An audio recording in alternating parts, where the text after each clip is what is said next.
बिस्मिल्लाहिर्रहमानिर्रहीम। नाज़रीन, 22 नवंबर है। ख़बर का उन्वान है, एक औरत ने 3 बच्चों समेत कुएं में लगाई छलांग। नाज़रीन, ये वाक़या कहाँ पेश आया, क्यों पेश आया और फ़िलहाल क्या सूरत हाल है, तफसील से जानने के लिए आप हमारे इस वीडियो को आखिर तक ज़रूर देखें। और इससे पहले अगर आपने अभी तक हमारे चैनल को सब्सक्राइब नहीं किया है तो सब्सक्राइब ज़रूर करें और हमारी वीडियोज़ को दूसरों तक पहुंचाने में शेयर करके हमारी मदद करें।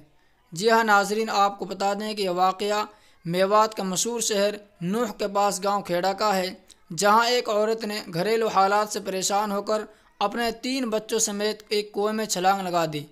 तीनों बच्चों की मौके ही पर पानी में डूबने की वजह से मौत हो गई, जबकि इर्द गिर्द के लोगों ने औरत को कुएं से ज़िंदा बाहर निकाल लिया और फिर उनको नल्हड़ मेडिकल में एडमिट कर दिया, जहां उनकी सूरत हाल तशवीशनाक बताई जा रही है।